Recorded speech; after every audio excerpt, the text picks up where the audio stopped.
Hi, my name is Mr. Grove. Our book today is called Stuart Little, and it's written by E.B. White.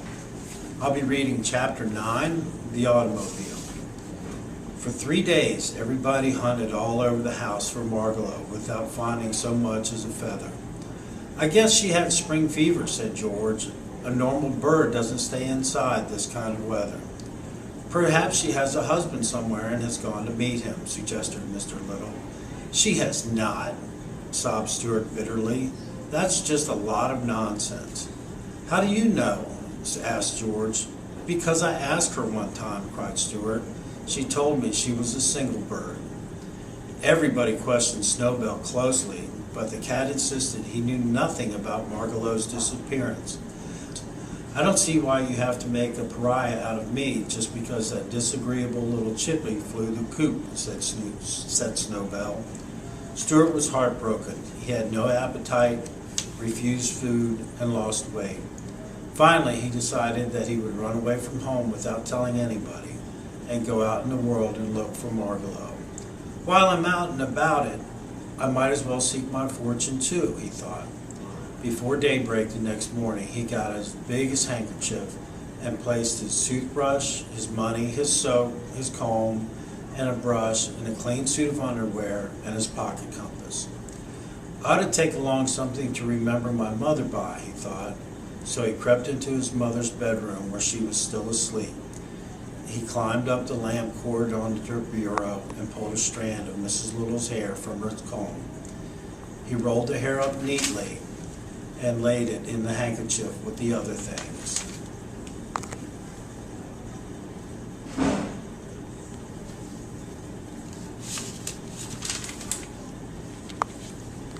Then he rolled everything up into a bundle and tied it into one end of a wooden match. With his gray felt hat cocked jauntily on one side of his head and his pack slung across his shoulder, Stuart stole softly out of the house. "Goodbye, beautiful home," he whispered. "I wonder if I will ever see you again." Stuart stood uncertainly for a moment in the street in front of his house. The world was a big place in which to go looking for a lost bird. North, south, east, or west? Which way should he go? Stuart decided that he needed advice on such an important matter. So he started uptown to find his friend Dr. Carey, the surgeon dentist who owned the schooner Wasp. The doctor was glad to see Stuart. He took him right into his inner office where he was busy pulling a man's tooth. The man's name was Edward Clydesdale, and he had several wads of gauze in his cheek to hold his mouth open good and wide.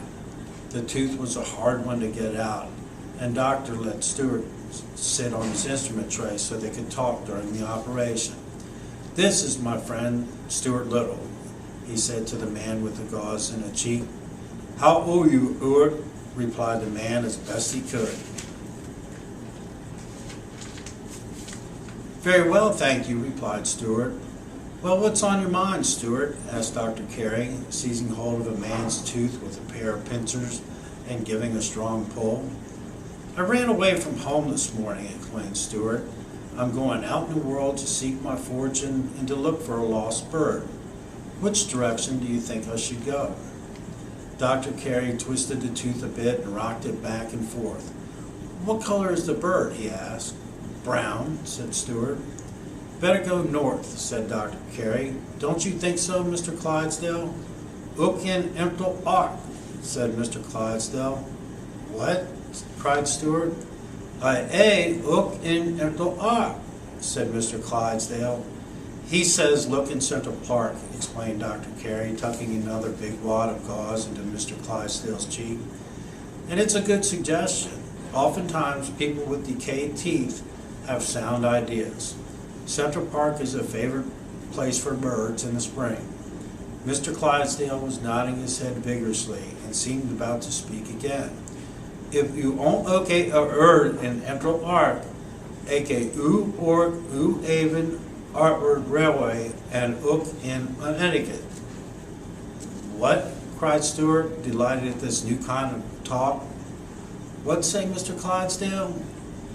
If u onlukken en endo art, aka u ort u haven airway and ook in Connecticut. He says, if you can't locate the bird in Central Park, take a New York, New Haven, and Hartford Railway train and look in Connecticut, said Dr. Carey. Then he removed the rolls of gauze from Mr. Clydesdale's mouth. Rinse, please. Mr. Clydesdale took a glass of mouthwash that was beside the chair and rinsed his mouth out. Tell me this, Stuart, said Dr. Carey. How are you traveling? On foot? Yes, sir, said Stuart. Well, I think I have a better idea. You better have the car. As soon as I get this tooth out, we'll see what can be done about it. Open, please, Mr. Clydesdale. Dr. Carey grabbed the tooth with wide pincers again, and this time he pulled so hard and so long and with such determination that the tooth popped out, which was a great relief to everybody, particularly Mr. Clydesdale. The doctor then led Stuart into another room. From a shelf he took a tiny automobile about 6 inches long, the most perfect miniature automobile Stuart had ever seen. It was bright yellow with black fenders, a streamlined car of graceful design. I made this myself, Dr. Carey said. I enjoy building model cars and boats and other things when I'm not extracting teeth. This car had a real gasoline motor in it. It had a good deal of power. Do you think you can handle it, Stuart? Certainly, replied Stuart, looking into the driver's seat and blowing the horn. But isn't it going to attract too much attention? Won't everybody stop and stare at such a small automobile?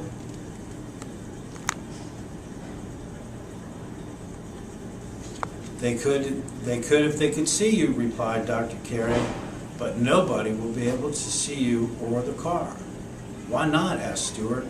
Because this automobile is a thoroughly modern car. It's noiseless and it's invisible. Nobody can see it. I can see it, remarked Stuart. Push that little button, said the doctor, pointing to a button on the instrument panel. Stuart pushed the button. Instantly, the car vanished from sight. Now, push it again, said the doctor. How can I push it again when I can't see it? Asked Stuart. Feel around for it.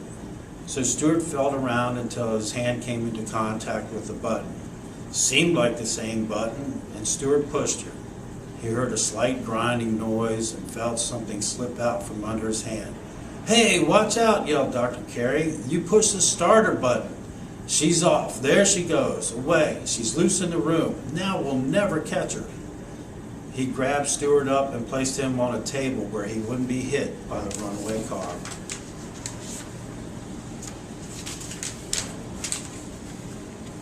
Oh, mercy, Stuart cried when he realized what he had done. It was a very awkward situation. Neither Dr. Carey or Stuart could see the little automobile. Yet it was rushing all over the room under its own power, bumping into things. First there came a crashing noise over by the fireplace. The hearth broom fell down. Dr. Carey leapt for the spot and pounced on the place where the sound had come from. But though he was quick, he hardly got his hands on the place when there was another crash over by the wastebasket. The doctor pounced again. Pounce, crash, pounce, crash. The doctor was racing all over the room, pouncing and missing. It is almost impossible to catch a speedy, invisible model automobile, even when you're a skillful dentist. Oh, yelled Stuart, jumping up and down. I'm sorry, Dr. Carey. I'm dreadfully sorry. Get a butterfly net, shouted the doctor. I can't, said Stuart. I'm not big enough to carry a butterfly net. That's true, said Dr. Carey. I forgot. My apologies, Stuart. The car is bound to stop sometime, said Stuart, because it will run out of gas.